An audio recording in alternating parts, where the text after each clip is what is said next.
ఉదయం నుంచి కేటీఆర్ను ప్రశ్నించిన అధికారులు సెల్ ఫోన్ను సీజ్ చేసేందుకు ప్రయత్నించారు. సెల్ ఫోన్ ఈరోజు తేలేదని కేటీఆర్ చెప్పారు.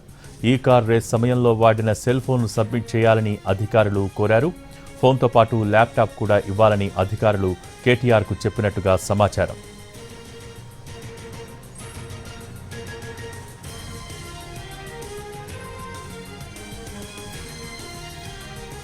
ఉదయం నుంచి కేటీఆర్ను ప్రశ్నించిన అధికారులు సెల్ ఫోన్ను సీజ్ చేసేందుకు ప్రయత్నించారు. సెల్ ఫోన్ ఈరోజు తేలేదని కేటీఆర్ చెప్పారు.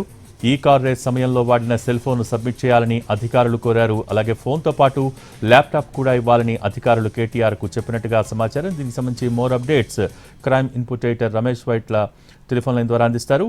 రమేష్, ఏదైతే ఇవాళ ఉదయం నుంచి 7 గంటల పాటు కేటీఆర్ ని విచారించిన తర్వాత అతని దగ్గర నుంచి సెల్ ఫోన్ ని సీజ్ చేసేందుకు అధికారులు ప్రయత్నించారు. అయితే ఈ సెల్ ఫోన్ ప్రస్తుతం తన ఇటీవల కాలంలో తీసుకున్న సెల్ ఫోన్ ని కొత్తదని, అయితే తన దగ్గర పాత సెల్ ఫోన్ లేవని చెప్పడం జరిగింది. అయితే దానికి సంబంధించి నవంబర్ 1 నుంచి డిసెంబర్ 2023 వరకు మీరు వాడిన సెల్ ఫోన్లను మాకు అందించాలని చెప్పి కూడా అటు ఏసీబీ అధికారులు ఈ కేటీఆర్ ని చెప్పడం జరిగింది. అంతేకాకుండా అతని దగ్గర ఉన్న మ్యాక్ బుక్ కావచ్చు, ల్యాప్టాప్ కావచ్చు, ఇతర ఐప్యాడ్ కావచ్చు, ఎలక్ట్రానిక్ పరికరాలను ఆ టైంలో మీరు వాడిన, అంటే నవంబర్ 2021 ఫస్ట్ నుంచి కూడా డిసెంబర్ 1, 2023 వరకు మీరు వాడిన ఎలక్ట్రానిక్ గ్యాడ్జెట్స్ మొత్తం కూడా మాకు ఈ నెల 18వ తేదీలోగా ఇవ్వాలని చెప్పి కూడా అధికారులు ఆదేశించారు. అయితే ఇవి 18వ తేదీలోగా ఇస్తే దానికి సంబంధించి అనాలిసిస్ చేసి ఫర్దర్ గా మేము ముందుకు వెళ్తామని చెప్పండి. ఎందుకంటే దీనికి సంబంధించి ఫర్దర్ గా అప్పుడు ఆ సమయంలో అతను ఏదైతే ఎఫ్ఈఓకి డబ్బులు చెల్లించిన సమయంలో ఎవరితో మాట్లాడారు, ఎవరితో చాటింగ్ చేశారు,